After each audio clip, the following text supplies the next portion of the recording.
My name is Eddy Aguirre, and this is my presentation on quality of character for MCAA 530. My quality of character word is commitment. So it's January 2019, and that means that it's New Year's resolution time. For me as a personal trainer, it's really, really good because the most common New Year's resolutions are all health related, like doing more exercise, improving fitness, losing weight, and improving on my diet. That means that for the next couple months, I will be really busy. But by the time March rolls around, what ends up happening is that most of these New Year's resolutions end up failing. And I'll always end up asking myself, what happened? Why are people not committing to their New Year's resolutions? So I started thinking about the term commitment, and I looked it up on Google, and the definition that I found is one, the state or quality of being dedicated to a cause, activity, etc. Two, an engagement or obligation that restricts freedom of action. So, um, okay, but this still doesn't really explain why most New Year's resolutions fail by the time March comes around.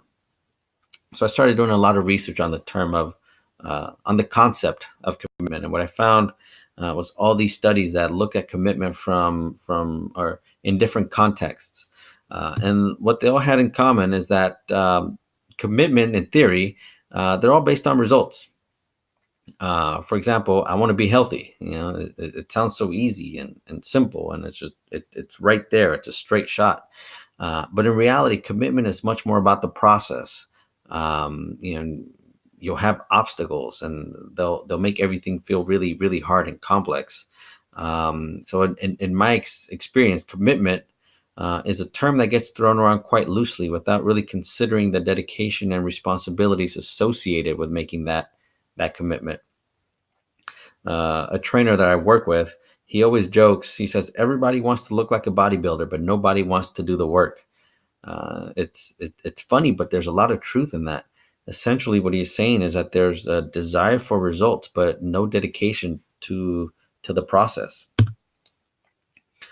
There's Howard S. Becker published a paper in the American Journal of Sociology where he analyzes the concept of commitment. And he states that commitment has been treated as a primitive concept introduced where the need is felt without explanation or examination of its character or credentials.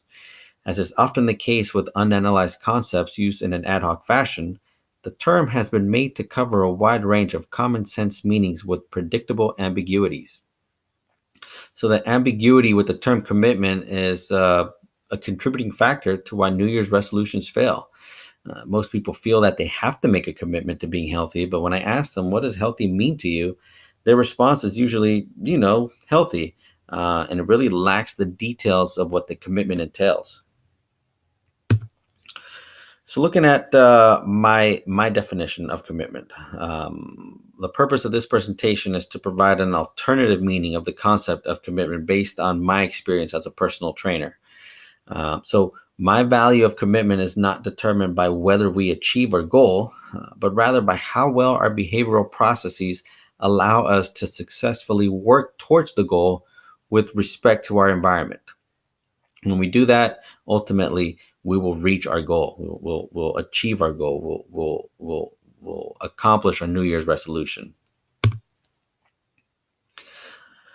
So for me, commitment is largely based around behavior. And so I have three factors that influence commitment that are all behavior based. One is personal and situational motives for our behaviors. Two, behavior consistency in relation to our environment. And three, acceptance of our behaviors. Jennifer Chapman did a study. She published a study in an issue of Academy of Managerial Review titled Improving Interactional Organizational Research, a model of person-organization fit. In her study, she's looking at the relationship between an organization and the individual and determining whether that's going to be a good fit. What she summarizes is that most behavioral scientists agree that both personal and situational characteristics influence behavior. Uh, So you have these different motives that are going to influence your behavior. On one side you have personal, on the other side you have situational. Some of the personal characteristics that influence behavior are things like personality traits. Are you an introvert or are you an extrovert? Beliefs and values, particularly around religion and politics, and our personal abilities. On the other side, on the situational side, you have things like profession. Are you a teacher? Are you a fireman? Are you a politician? And what's the task or job that's been asked of you? A research study looking at commitment and behavior found that commitment making is commonly regarded as an effective way to promote behaviors. The general idea is that when people commit to certain behaviors, they adhere to their commitment, and this produces long term behavior change. So, this is a more pragmatic definition of commitment. The act of commitment involves an understanding that our behaviors are in direct response to our personal characteristics and the situational characteristics of our environment. In this cartoon, it says, I'm a pansexual, libertarian, Christian or other, situational pro choice gun owner. So, what? That's There's a lot going on in there. How do you think all of those things influence this person's behavior? And is her behavior always consistent? And that brings me to the second element of commitment: behavior consistency in relation to our environment. So, how do we make sense of our environment? How does our environment influence our behaviors, and in turn, how does that influence our commitment? How do we adapt to our environment? Well, what we do is that we start to create rules that affect our behavior so that it becomes consistent. James Herbert published a review of a book that was written by a group of clinical psychologists. And in there, he summarizes that given the strong motivation to make sense of their world, humans are constantly generating rules, which may or may not be accurate or useful, which in turn come to influence their behavior. So the rules that we generate, we know this, the rules that we generate or that we choose to follow are often rooted in a value system that allows for consistency in our behavioral patterns. So we could look at things like, if you're in a classroom, everyone's expected to behave the same way, and even things like traffic laws. Everyone's expected to consistently stop at red lights or follow all of the traffic signs.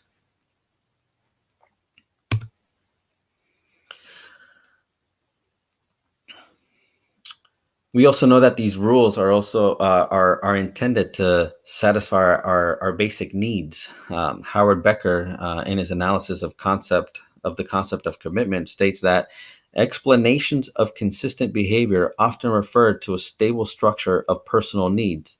They predicate that individuals have stable needs and consistently act so as to maximize the possibility of satisfying them.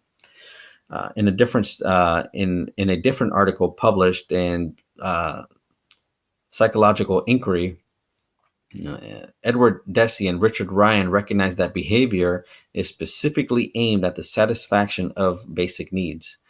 Looking at Maslow's hierarchy of needs, we have basic needs, psychological needs, self-fulfillment needs. And so our behavior is aimed at satisfying all of these needs. There's a quote by Eric Thomas that really drives this point. Thomas says, when you want to succeed as bad as you want to breathe, then you'll be successful. So when we look at the practical concept of commitment, we know that commitment becomes possible when we engage in consistent behaviors, which are aimed at satisfying our basic needs and that are influenced by a system of rules. But as James Herbert explains in his review of acceptance and commitment therapy, rule-governed behavior has a tendency to be rigid and inflexible in the face of changing circumstances. adding contact with a wide range of aversive thoughts and feelings like self-criticism and imaginary negative consequences, which in turn motivates various self-defeating efforts to escape and avoid such aversive private events. So this explains the high failure rate of New Year's resolutions. When we generate our system of rules, they usually don't account for the likely possibility of changing circumstances and our behavioral response to that. So let me give you a couple of examples from my experience. A commitment that I encounter often is something like be healthy and make better food choices and exercise every day after work. So as we start to create the rules for that commitment, we may come up with a rule that says, that you're going to pack your gym bag every morning. And let's say that one day you wake up and you realize that you don't have any gym clothes. Well, what happens then? Most people will actually end up going to the laundromat to do their laundry instead of going to the gym. Let's say that another rule we create is pack a healthy lunch. So you go through all the work and then you realize that you don't have any Tupperware. Well, what happens is, most people kind of give up on that and start going to the snack bar instead, because going to get Tupperware becomes too hard. So what we end up finding is that when the rules don't support the change in circumstances, the resulting consequence is often negative and ends up undermining the rules themselves. James Herbert explains that the real problem is the struggle to avoid, eliminate, or otherwise control such experiences, combined with the idea that such control is necessary as a precursor to resolving problems and otherwise moving forward with one's chosen goal. So this is what makes commitment a real struggle, is that the constant changing of rules to satisfy the changing circumstances, hoping for a specific outcome. So what do we do now? How do we overcome the struggle? And that brings me to the third element, acceptance.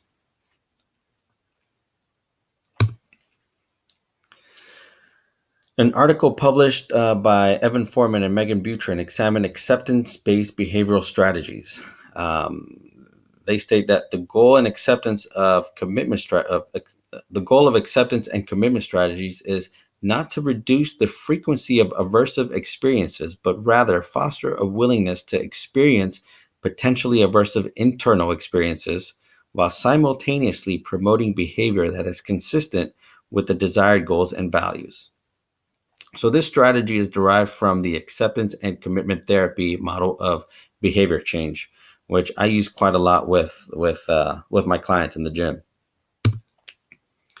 And this model uses 6 different processes to improve psychological flexibility as a way to promote behavioral change. The first process is looking at self as a context, and it really involves observing our behavior in context to the situation in order to raise awareness of what's going on inside of ourselves and how we feel about our behaviors. The second one, diffusion, is really altering our thinking around difficult situations so that we raise awareness to change our behavior. Acceptance refers to being open and willing to experience unwanted emotions without the need to try to control them. Present moment awareness is the ability to respond to what is presently occurring instead of focusing on the negative thoughts of previous experiences. Values are the important qualities that act as reinforcers to the consistency of behavioral patterns. And finally, committed action is taking action in the direction of our values in context of our acceptance and awareness of our present selves. And the goal of these 6 different processes is to create psychological flexibility, which is defined as the ability to contact the present moment more fully with acceptance and mindfulness in a conscious human being, as a conscious human being. So again, the ability to contact the present moment more fully with acceptance and mindfulness as the conscious human being.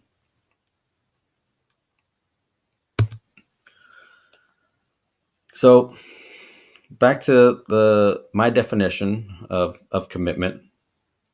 My value of commitment is to shift the focus from the goal itself to the process required to achieve the goal, with an emphasis on behavior, personal and situational circumstances, and the task, and how we can raise awareness of how we consistently respond to the unexpected.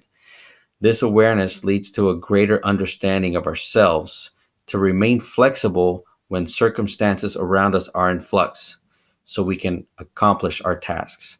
And that is my value of commitment.